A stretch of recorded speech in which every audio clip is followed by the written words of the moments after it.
Amazon delivery on the new stairway. And it's snowing out.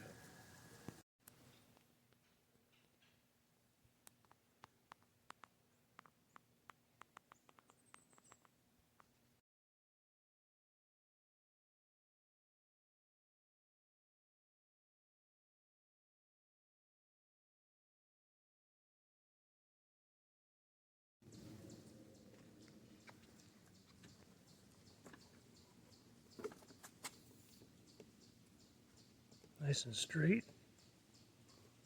It's not always easy to do with this vinyl. Gotta blow the leaves off of here. It's definitely high time to get this finished.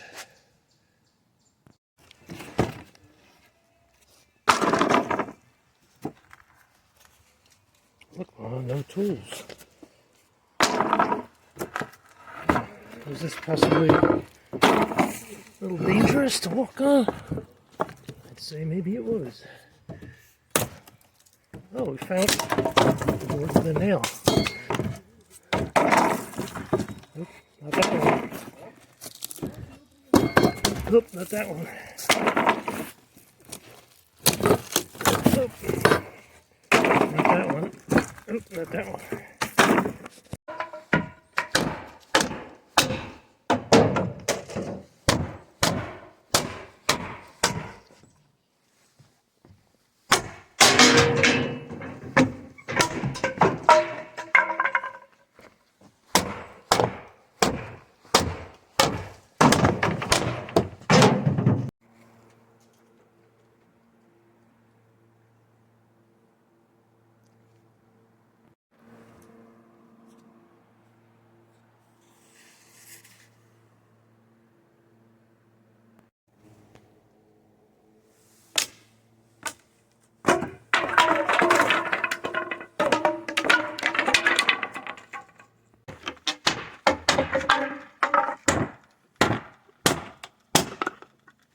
Oh, stubborn, are you?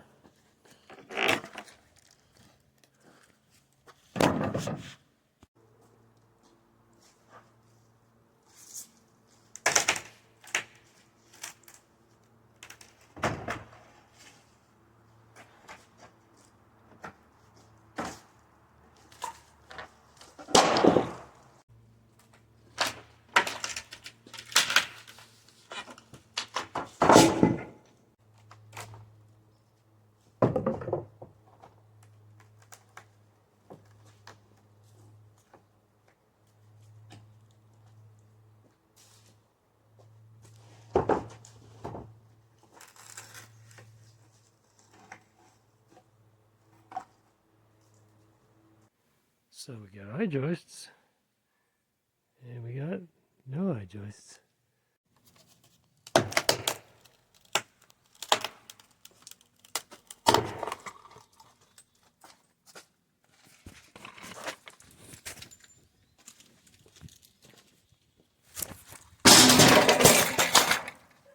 Huh. Okay, there ain't much holding this up now. How much you want to bet there's no screws in here?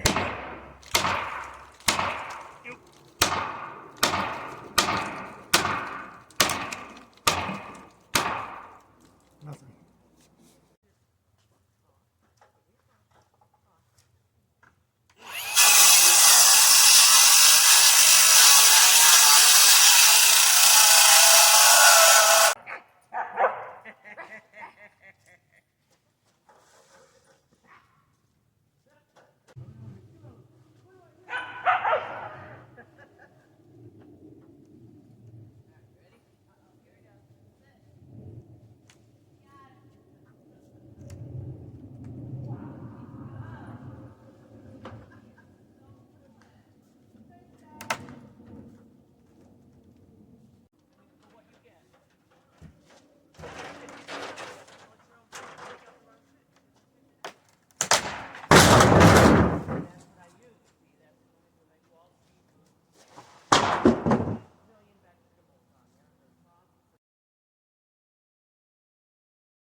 So I'm working on this deck. It's the latest thing with this camo edge clip. And it doesn't look like much. Just a piece of plastic with a metal bar through the center. You're supposed to just stick it on there. Then you slide the next board in. And then they give you this tool, which physically there's no way you can get the gap any smaller than that, due to the fact that the plastic is determining how wide the spacing is going to be. So this tool has a much thinner gap, and you put it over to get your spacing, but frankly, garbage. So then when you get to the joints, you got to break off these plastic legs here. They just snap off, and then you're left with just the little part. You slide them in there. So you need 4. Every time there's a joint, you need 4. And you're supposed to double the joists so you have enough area to screw into. Frankly, it's a much bigger gap between the boards than I'm used to. This is a good 5/16 to 3/8, I'd say.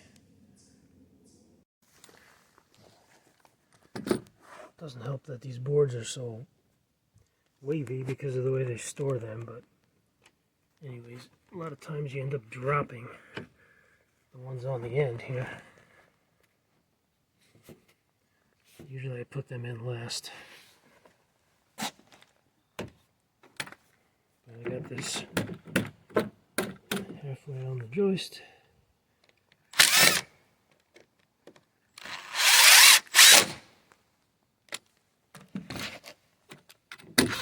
They still move a little bit. Get the 2 ends.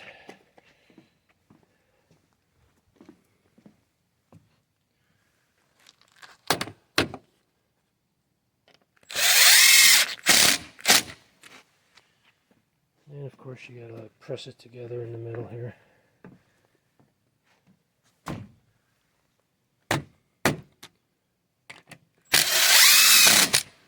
So it does go pretty quick, I mean, except for the ones you drop on the ground. So the spacing just happened to work out nice around this chimney. And actually my post as well. I only had to notch one side. Doesn't always happen that way. On this particular composite, the joints weren't too bad from the factory, but this one here I had to do a little shaving to get a nice joint there. So a little bit of rasping does the job. And of course, a little bit of removing staples from your finger, because there's always staples on these. The ones on the end, after the fact, I got the board in here roughly where she goes, and then otherwise, once you take the clip off, they just fall out on the ground, never to be seen again once the leaves are down, which they are. Alright, so it's tough. It's tough when you got 2 of these to line up and then another one on the end to line up. They tend to bobble around unless your boards are like unusually straight, which these are not.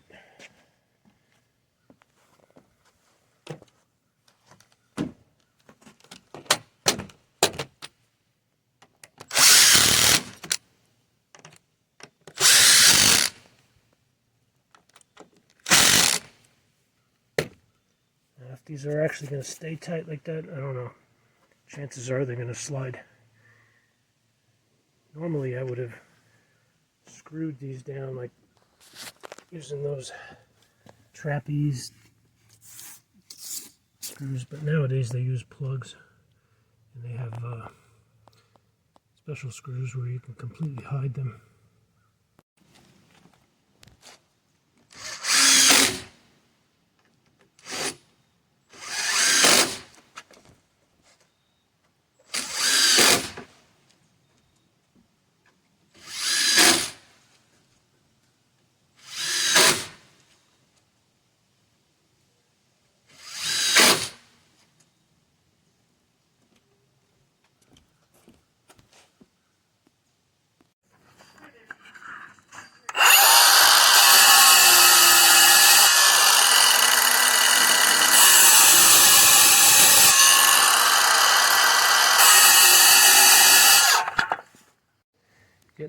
fancy here.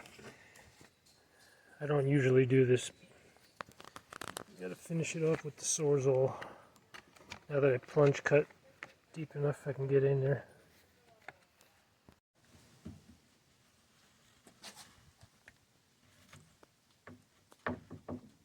Pretty fancy. I don't normally do this.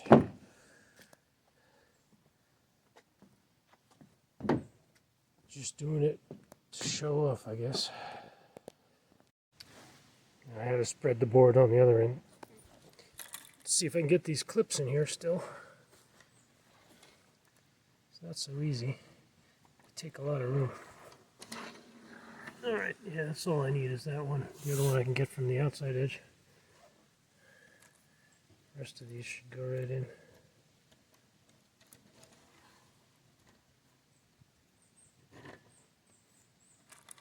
Alright, so let me show you my compound miter saw. When you're dealing with the long boards, there's no point trying to heave them around onto a sliding miter box or any kind of miter box. All you need, I'm trying to do this one-handed now, is a square and a good sharp blade. And this is your guide.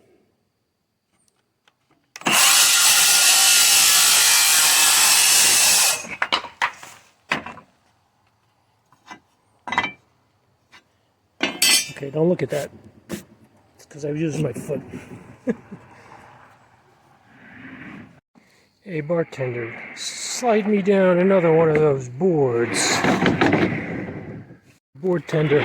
Oh, look what you did now, board tender. Clumsy poop.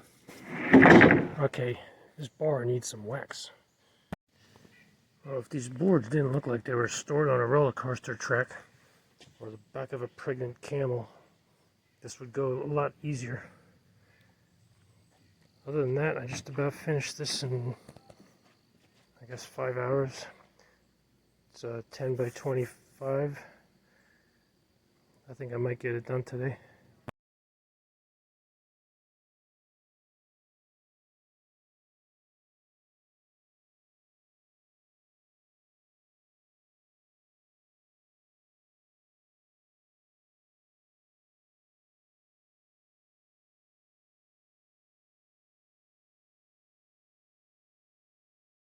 So I have a ramp with a 1 in 12 slope, which is, I believe, what you're allowed to have.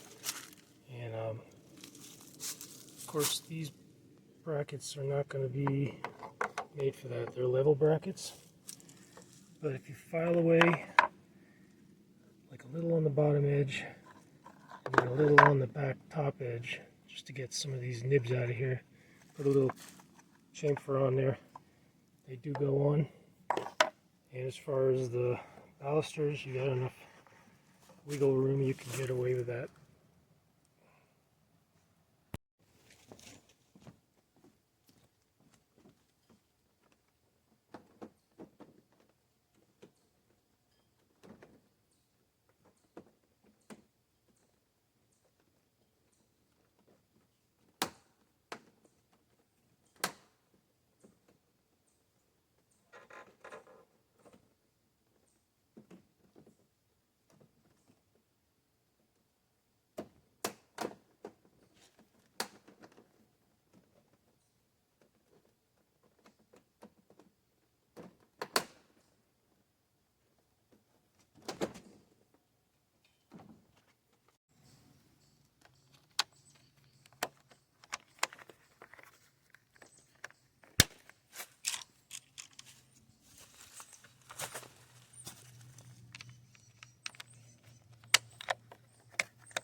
Just make sure you have these side screws into the aluminum bar before you cover it up.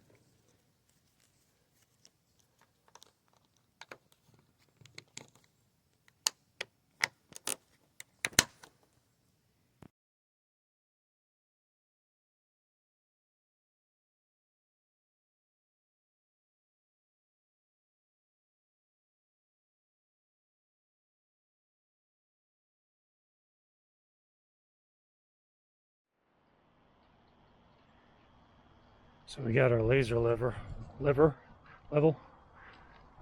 and thanks to this nifty control, you can set it to just scan a little area back and forth.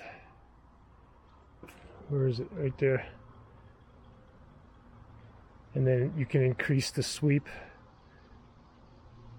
And if you go over to the building, well, you can actually see it right here. But if you go over to the building, see it's making a line, and I just went and penciled it in different spots along the building. And then I made a mark, measured up and made a mark along my flashing to where the top of the ledger will be, which is basically 1.5 inches below the door. Okay, so now the trick is to make a mark on the wall and level straight up to know where the end of the ledger should be. And to square it up, you use the old 3, 4, 5. In this case, it's a 6, 8, 10. I'm 6 feet out from the wall. I measured over 8 feet and made a mark. So this on here should be 10 feet to the same spot where the outside corner of the post is going to be, which it is. So I leveled up. I'm going to fasten my ledger to the wall.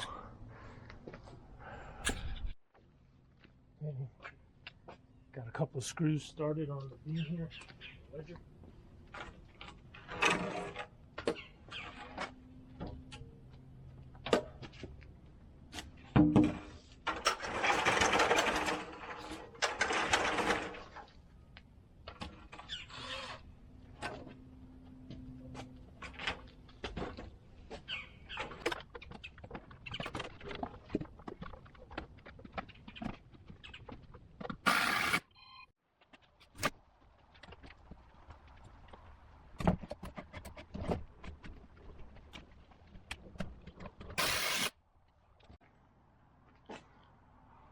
Well, this 6x6 definitely soaked up its fair share of preservative.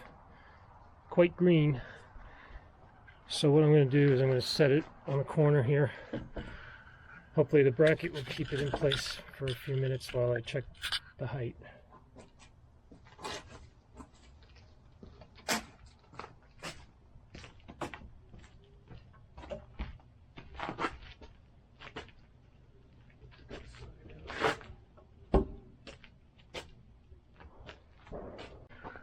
Turn this thing on again.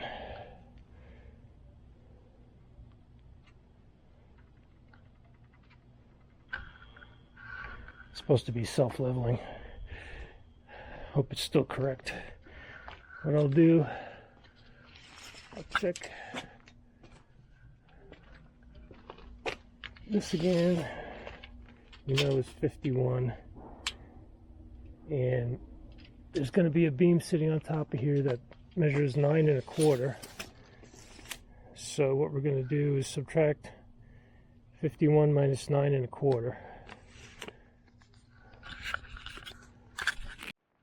Alright, so we have it on sweep, short sweep mode, and I've got it focused on the post here. You can see the laser, and we're going to make a mark there because we know that's supposed to be 51 inches to the top of the framing.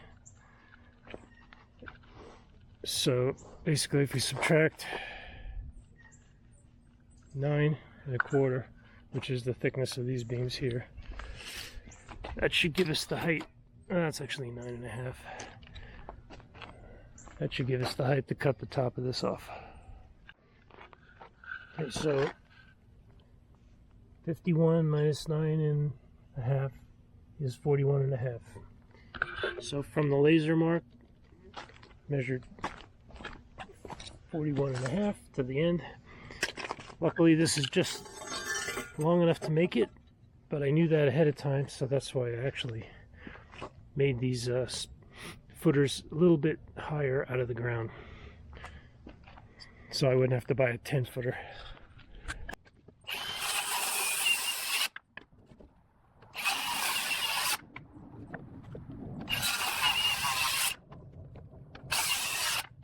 unfortunately just a tiny little piece in the center, but it came out pretty square, flat, whatever you want to call it. Alright, so let's set that back up and see.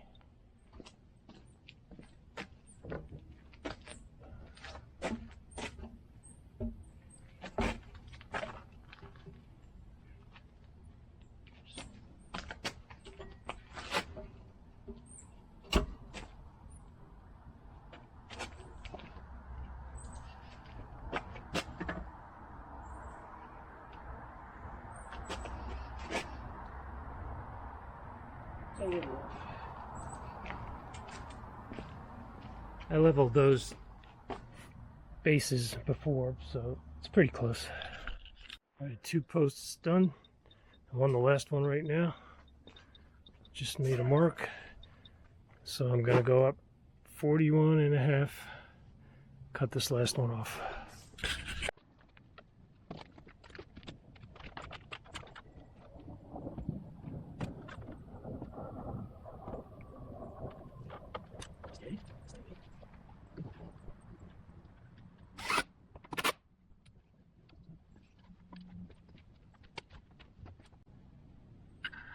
It's amazing how different the thicknesses of these boards can be.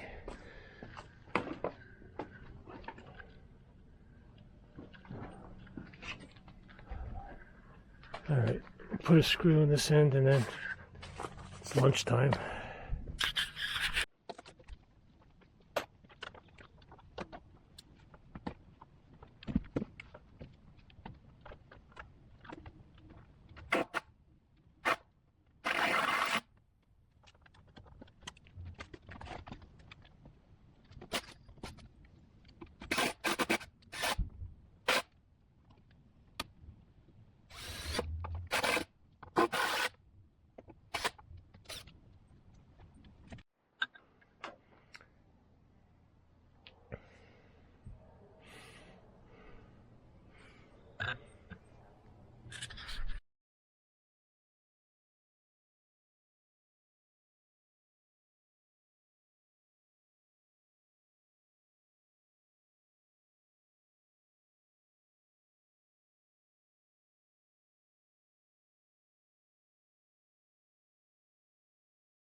So there we be.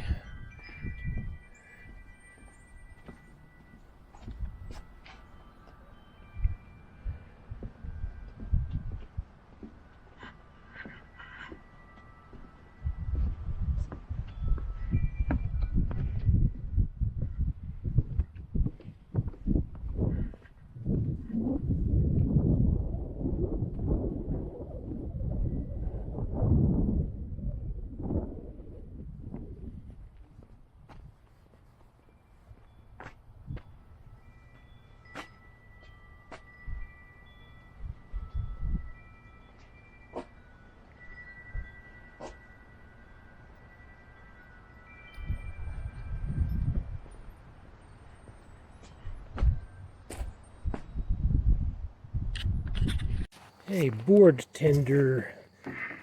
How about board tender? Oh, look what you did now, board tender.